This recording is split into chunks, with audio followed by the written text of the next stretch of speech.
Welcome everyone to this webinar on April 29th, 2025. We're excited to share some information with you that was brought to us from Crystal in Thompson Falls.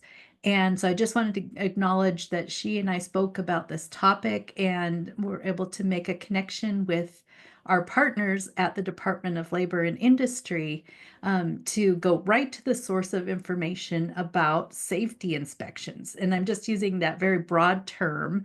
Jake Sandow is going to give us a lot more information about what that actually means and what to do, what to prepare, and a little bit of background about libraries that are being visited or scheduled for visits for this type of inspection from the Department of Labor and Industry.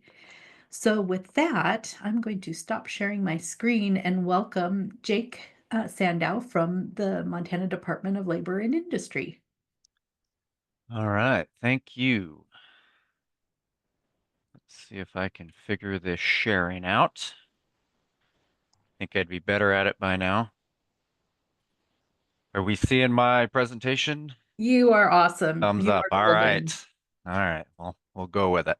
All right. Thanks, Jake. Take it away. All right. So my name is Jake Sandow, and I am the Safety Compliance Manager here at Department of Labor and Industry. For those that don't know, our agency, we do tons of things from workforce development, unemployment insurance, workers' comp, regs.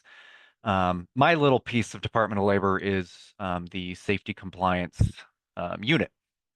What we do, gosh, I hate to compare us to OSHA, but that's typically the best way for me to explain it, is everyone's probably familiar with OSHA on the federal side. So when they do their inspections or an accident happens at a construction site or a manufacturing plant, warehouse, what have you, OSHA will come around and look into that.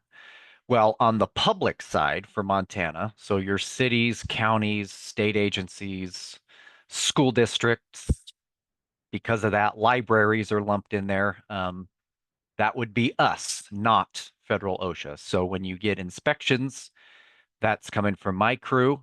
And if hopefully not, but an accident ever occurs in which we have to do an investigation, that would be from us. So I will, there we go. So talk a little bit about our process, things we're looking for, and what you should expect from us when we come around. Um, kind of getting ahead of myself. I don't like to compare us to OSHA because we although we have their same regulations that we look for during inspection, our process is completely different. We don't issue citations. We don't levy any sort of financial penalties for anything we find. What you're going to have happen, and I'm getting ahead of myself, I know, but after we show up and we look through your areas, we look through your paperwork, we really are trying to help you improve your safety culture and your overall safety process at your facility. So with that, you'll expect a report. There'll be findings on the report. But outside of that, there's no fines for any penalties. Truthfully, and I'm giving you a secret here, the worst thing that's going to happen if you don't correct something we ask you to is we're going to keep bothering you until you get so tired of hearing from us that you finally just correct it. That's the worst thing that'll happen. So I mentioned the fact that we use the same regulations. So through rules, administrative rule process, we at the Department of Labor, we've adopted OSHA regulations. The only reason we've done that is just so we don't have to write our own safety regulations. So anything we find is either going to be a violation to one of those 1910, that's a whole big government regulation number, or the Montana Safety Culture Act. And I'm guessing at a library, there are some physical hazards, but it's not like it's a construction site or a trenching activity that a city's doing. So a lot of what we're going to be looking for at your areas is going to be adherence to the Montana Safety Culture Act. And we're going to talk about that right now. Hopefully everyone's heard of this. Certainly the folks from Thompson Falls who received a visit from one of my inspectors, they are familiar with this. But for those that aren't, the Montana Safety Culture Act is basically legislation that was passed back in the 90s by our legislature to improve the safety culture within specifically the public sector in Montana. So some of the elements of this act that we're going to be looking for, and I'll explain them more in detail: a new employee safety orientation, task or job specific training, any sort of annual refresher training offered, safety awareness, and then a self-inspection of your facility. For those entities that have 5 or more employees, you have a few extra requirements. So if your entity has 5 employees or more, you would also have to have some sort of policy or procedure outlining safety responsibilities, some sort of procedure for accident reporting and investigation, and then a safety committee. Now, how does that work 5 or more? It's really going to depend on the entity. So if your facility, your library is a part of the county, then we would look at it at the county as a whole if it has 5 or more employees. If it is a separate entity and you have it separated out as such, then we would look at who is employed at that particular location or that particular entity of the library, if that makes sense. I don't really think there's a right or wrong answer in this case. We're going to look at it on a case-by-case basis. I'm sure there'll be questions on that one, so I can answer that towards the end. I'm not good at keeping an eye on the chat box, so if there's a question that needs answered right away, I need someone to let me know there's a question in there. Otherwise, at the end, we could look at it. So Jake, the question was, is that 5 or more FTE or just 5 or more regardless? So 5 employees or 5 FTE? I think that's looking too specifically at it. I think we're just going to look at people working there. Are there 5 or more people working? Part-time, full-time, it doesn't matter. 5 or more employees on the books. Sounds good. Now, I'm not a lawyer, so lawyers might look into this differently, but as far as our inspections go, that's how we would look at it. All right, so let's talk about a new employee safety orientation. I think it's going to be different depending on what the person is hired for. It's going to be different based upon the size of your entity and the type of work they're doing. So my safety orientation for a pipe fitter that I hired at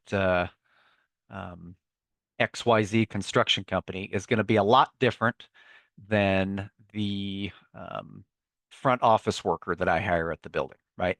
Their duties are much different, but they're still a part of the entity. So taking a library into consideration, if you hire someone to do maintenance, I think a lot of the safety information is going to be similar to someone you hire to just work the desk.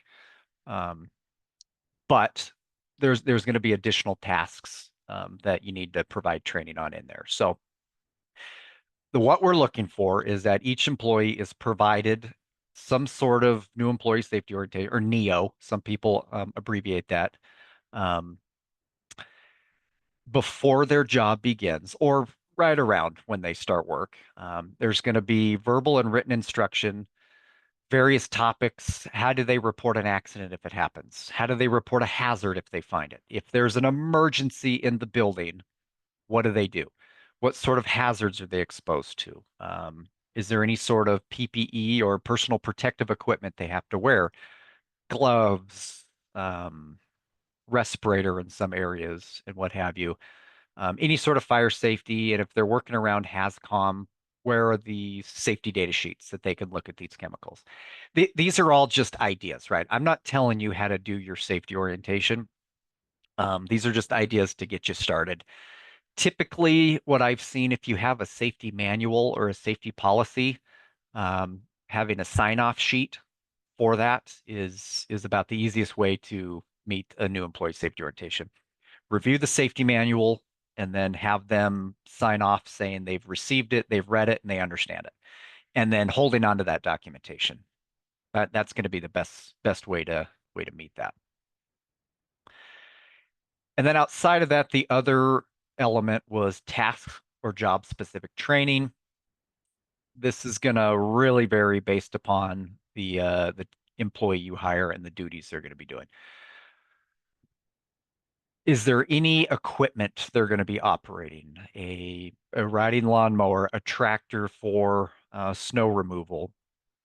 I've seen quite a few scissor lifts that way, for changing lights or getting to shelves. That would count as mobile equipment.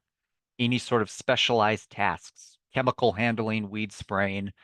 I wouldn't consider a someone who's working at a desk and checking books in and out. I wouldn't consider that to be a high hazard task. So you could probably accomplish that training via your new employee safety orientation. But if you want to provide standalone training on how to do these jobs safely, um, that's always recommended. How are we going to document that? Oftentimes, what we hear during inspections is, yes, we do provide this training. New employee orientation, yes, we provide this job training once they start, but we don't document it. We believe that you're providing this training, right? We believe that. Just in our world, unfortunately, if it's not documented, it didn't happen. So what we're looking for in the documentation is the date and location of this training, a description of it, what you did, who provided the training, and then who received the training, and then having some sort of signature on that document for both the trainer and the trainee. My example of the new employee safety orientation, having a sign-off sheet in the back of the safety manual, that would meet all of these bullets, right? There could be a date, description of, I have read the safety manual and I understand it, blah, blah, blah. And then having them sign it and then keeping that on file. All of that would suffice to meet the elements of this act. This is just an example of, something we can help provide if rather than reinventing the wheel, we've offered several of these templates. So if this is something you want, you can just let me know. I'll have my email at the end of the presentation here. I can provide some templates that you could use. I'm not recommending one or the other. It's just if we're gonna write a violation for this for you not doing it, we should provide some sort of assistance to come into compliance. And then refresher training. I think the biggest thing to know about what the Montana Safety Culture Act says about refresher training is just that you're offering it. I know I said annually in the slide earlier. Technically, it doesn't even have to be annually. It's just periodically. We recommend it be at least annually, just so you're not getting too far out, 2 years, 3 years. But if you want to do a monthly safety training, some people do like a weekly tailgate talk in which someone just, at a staff meeting brings up a safety topic. That all counts as offering some sort of refresher training.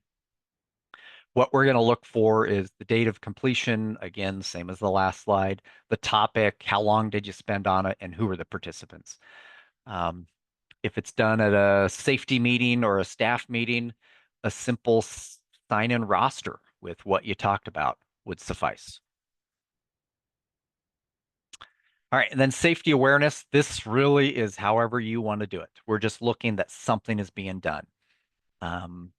Everyone has a bulletin board in an employee lounge or a bulletin board near a front desk that employees can see. I'm not saying employees have to read it, but as long as you're providing some safety information on that board, that would meet the requirement of this element. Any sort of safety newsletter. I've seen some entities that still do paper paychecks. They'll throw in a newsletter with the paycheck, and they'll throw a safety topic in there. Doing periodic safety meetings. Not only does that meet the last element of refresher training, that also meets this element for safety awareness. So really it's up to you on how you want to accomplish this. Me and my inspectors are not going to say you must have a newsletter or you must have a bulletin board. We just want to see some way that you are providing the safety awareness into your workplace. And then self-inspections. I think this is the biggest one that people don't do. Um, Completing an annual safety inspection. I believe in every workplace, any employee out there, if you walk by an unsafe condition, that employee is probably going to tell someone or they probably just fix it themselves. I believe that's being done. But we really need to see that at least once per year, somebody or a group of people, it could be the safety committee, it could be a manager and one of the staffers. It doesn't matter to us. As long as at least once per year, you are walking around your facility and documenting that you're looking for unsafe tasks. This can be done using a checklist. You can find numerous checklists if you just type in any internet search engine, internal safety inspection form. I mean, you could find many. I bet you could even probably find one specific for libraries. You could do it without a checklist. It's fine as long as you're documenting that you're looking for hazards and any hazards found. It's okay to find hazards. We just want to see on the form that you found hazard X and you took care of it. And if you want to do that more often than a year, that's fine. But we just want to see that it's being done at least once per year. All right, so those were the requirements of the Safety Culture Act for everybody, regardless of how many employees you have. Now we're going to jump in quickly to those with 5 or more employees. So I'm guessing if you have 5 or more employees, you probably have some sort of safety manual or safety policy. We need to see that there's a documented procedure or policy that's identifying safety responsibilities. It could be a one-sentence statement for all we care. We just want to see who has the responsibility of overseeing the safety program. That could list it out. Top management oversees overall safety. Employees are required to report hazards or incidents. All of that counts. We just want to see that at least responsibilities are being assigned. Typically, where we find those is in board policies or a safety manual. And then incident reporting. Montana, this is pretty easy because we have the FROI system, the first report of injuries. We just want to know, do you have a written procedure on all work-related accidents being reported and then investigated? How that looks is up to each entity. We just want to see that there's some sort of procedure in place. And of course, if it's not documented, went too far, it didn't happen. And then a safety committee.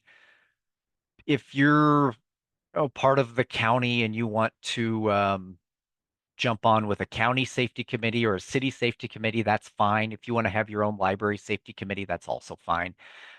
We just want to see that there is at least a dedicated meeting for employees and management to come together and to discuss safety. Okay. And just some activities that we recommend. We're not saying it's required, but you could inspect the workplace together, get your annual inspections done, review any sort of accidents and incidents, and decide how to prevent those in the future. Communicate on safety awareness.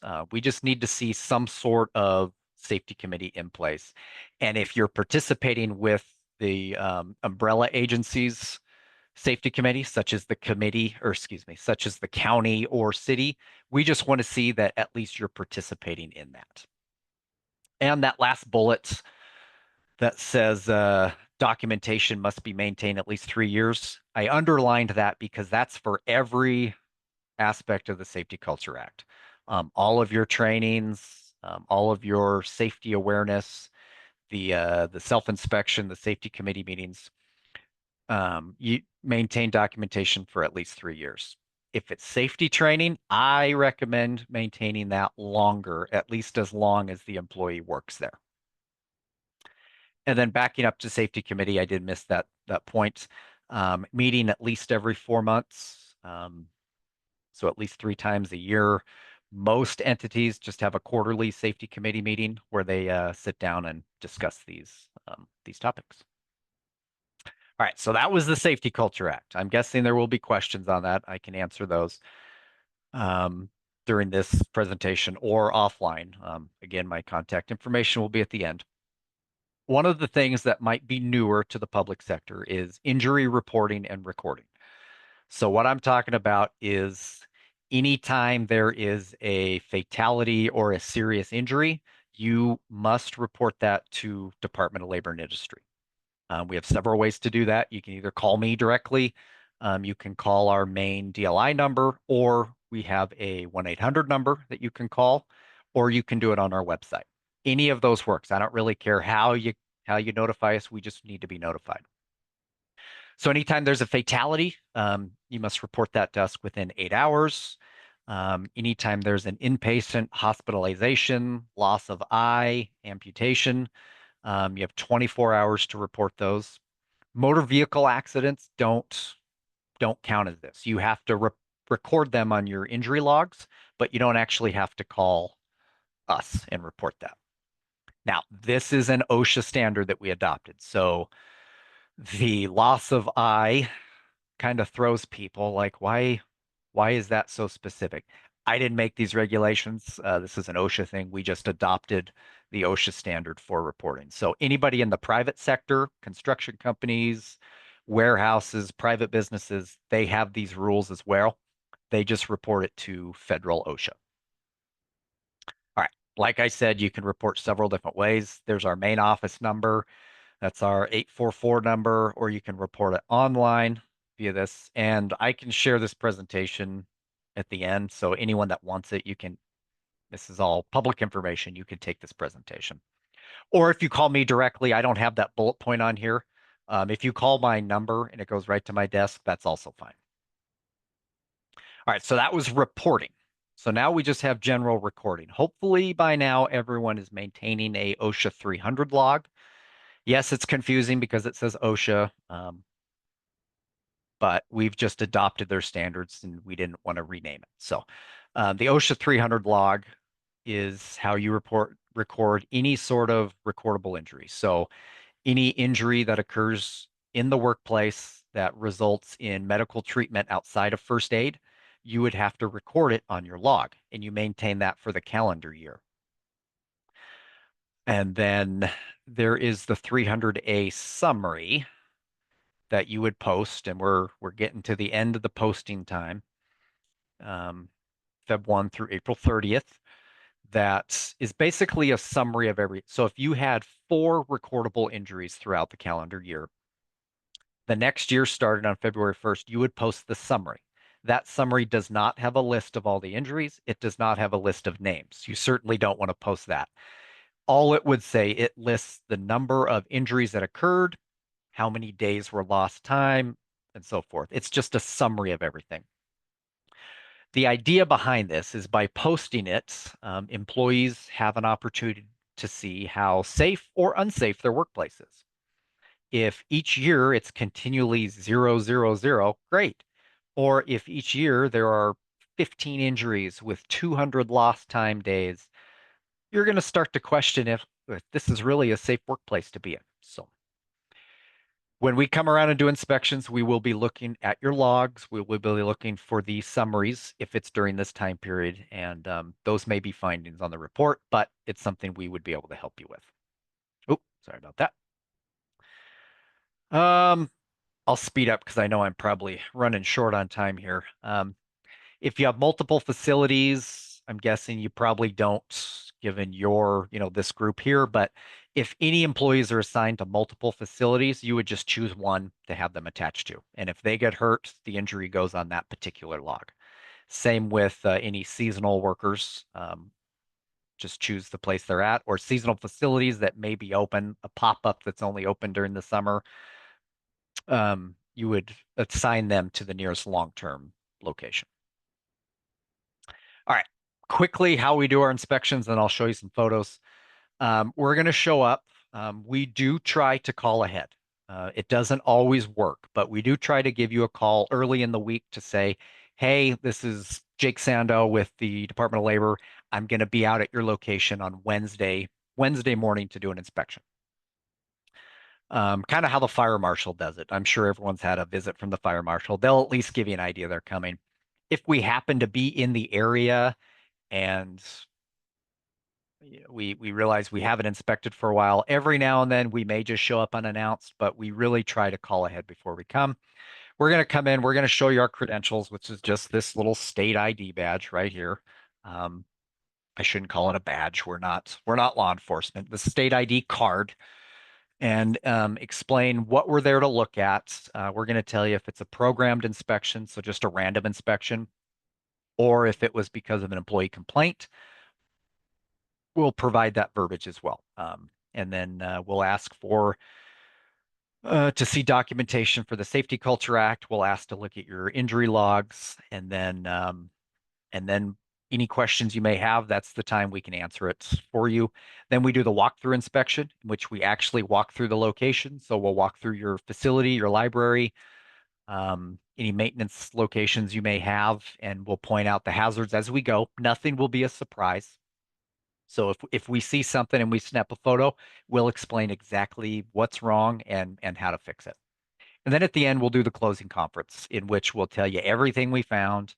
We'll tell you mostly what's going to be on the report. I say mostly because we might still be waiting on some back and forth documentation from you. So we might not know everything that's going to be on the report, but we'll know generally most of it. All right, and then we'll complete our report within 10 business days of closing that inspection. We will send it to you. Typically what we do, we send it to anybody in charge of that facility, such as a manager or who's ever the contact. And then if you are represented by a union, we do, and this is by statute, we do have to provide a copy to whatever union is representing there. We'll just choose an employee representative that typically we have an employee walk with us anyway. So we'll provide that report to the employer as well as an employee representative. From there, any serious hazards, you'll have 30 days to abate those and get back to us. How you abate it, it may be sending us documentation, providing us photos that you did it, signed copies of training. It just depends on what that finding is. Our reports are going to have serious hazards and other than serious hazards. The serious ones are what we require feedback on. The other than serious hazards are just recommendations. All right, just a few photos and then I'm done, I promise. So I really tried to find the main things you at a library should be looking for. This is not an all-inclusive list, but these are some of the main hazards we find at libraries. These photos are not all of libraries, but the topic is the same. Housekeeping is a big one. In storage rooms, basements, schools, libraries, places such as that, oftentimes you gather a lot of stuff. So making sure your aisleways are clear and making sure it's stored in a manner that's not going to pose additional hazards. As you can see from these photos, a lot of tripping hazards, materials falling hazards, what have you. Very simple, just straighten this up. We're not asking for something as clean as can be, just that you can safely enter and exit an area is all we're looking for. Emergency exits is another big one. Oftentimes people like to store things in front of exits. So you can see on the photo on the left, they're doing some construction work, and they're storing all that lumber right in front of the emergency exit. That's something the fire marshal is also going to hit you on as well. So that's going to be a finding. Also, the photo on the right, making sure all your exits are labeled. So that door on the right doesn't have an exit sign. So in the event of an emergency, you may know where to go, but we wouldn't, or customers may not know where to go either. So making sure they're clear and people can access them safely, exits, and that they're labeled as such. And on the flip side, if you have doorways along an exit route that are not an exit, putting signs on those doors so people know it's not an exit is also a requirement. All right, electrical installations, and actually some of these photos are from libraries, just making sure all electrical is covered. So the photo on the top right, that's a simple fix. I mean, you can see the cover to that junction box. They just need to put it back on. Photo on the top left, they have a missing breaker. That may not be an easier fix, but that's an electrical hazard. And then any sort of exposed electrical wiring is going to be a pretty easy find for us on the report. Same with faceplates. These darn faceplates are the cheapest plastic imaginable. So you bump into it with a table, or in the case of a library, you have customers coming in and out. It might not be an employee who breaks these. It might be a member of the public, but making sure these faceplates are maintained in a proper order because they do provide protection from the conductors within that outlet. Access to electrical equipment. So if you have circuit breaker panels, excuse me, not covering up, just like the photo on the left there. They have the couch and chair pushed in front of it. If there is an emergency and you had to shut down power, that would be hard to get to. So the photo on the right is not from a library, it's from a shop, but it does note something good. You can see the red lines they painted on the floor. That's just good awareness to know don't put stuff in front of this panel. Electrical cords is another big one. Electrical cords, extension cords are cheaply made as possible. The grounding pins, the top right, those fall out. They pull away from the actual plug, as you can see in the top left. Using electrical tape is not ideal, so very easy things to look for on our inspections. Yep, there's one that was spliced together actually. All right, I think this is the last slide, so bear with me, everyone. Fire extinguishers is another big one we find in libraries. Fire extinguishers are required to be mounted. They are required to have an annual inspection as well as a monthly visual inspection. So typically they all have tags on it, and you can see the photo on the left where it says 2019. That's going to be the annual inspection in which you have a qualified person, such as a fire extinguisher company. They come around and they provide any service this extinguisher needs. Okay, that has to be done on an annual basis. And then something you can do as the employee, they have to have a monthly visual inspection. And that's typically on the back of the tag. You can see the photo on the right where it says monthly inspection record. What you would do, you would jot down the date and the year. So April 25, and then I would put my initials under by. It's just a quick 30-second visual inspection. Is it in place? Is the pin in place and secured?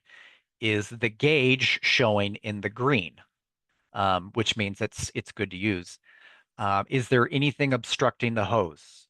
We do inspections in schools, and we find a lot of stuff shoved in extinguisher hoses. Kids will be kids, I guess. So just things to look for on your monthly visual inspection. So that is all I had. I feel like I went through that very quickly, but here is my contact information. That's my phone number and email. Please feel free at any time if you have questions, concerns, you can give me a call, send me an email. Just because you ask a safety question does not mean you're going to get an inspection. And even if you do, we're not fining. We really are just there to help and provide any guidance to you to hopefully prevent some injuries. So that is what I have. Any questions from the group? I'm not seeing any chat. Thank you so much. This was, like you said, this is a lot of information in a short amount of time. And we will provide access to the slides and that. Oh, we do have a question. What are your thoughts on rubber thresholds? Expand on that if you would. And Janet, I What don't know if you have. I don't know if you have sound or not, but are you talking like tripping hazards? I'll open up the chat here too. Yeah.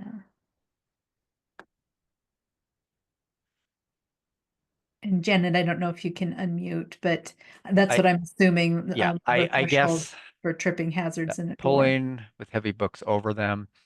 So yeah, okay, I think I get where you're going. The thing about our inspections is in order for us to write something as a finding, there has to be a standard associated with it, such as an OSHA standard or the Safety Culture Act. There's really nothing that addresses the rubber thresholds and pulling carts over it. But I imagine that would cause some injuries. We do have a standard that talks about walkways being clear and not obstructed. So if it's a rather large thresholds and we may provide some sort of recommendation on painting it a different color so there's no tripping hazards. But as far as actually citing something, I don't really have anything that we would cite for that. That's more of a workers' comp type recommendation that when the state fund or whatever workers' compensation company comes around, they may recommend, but I can't imagine that ever being on one of our reports. How's that for an awful government answer? That was perfect. Other questions, and do feel free to unmute if you'd rather just speak up.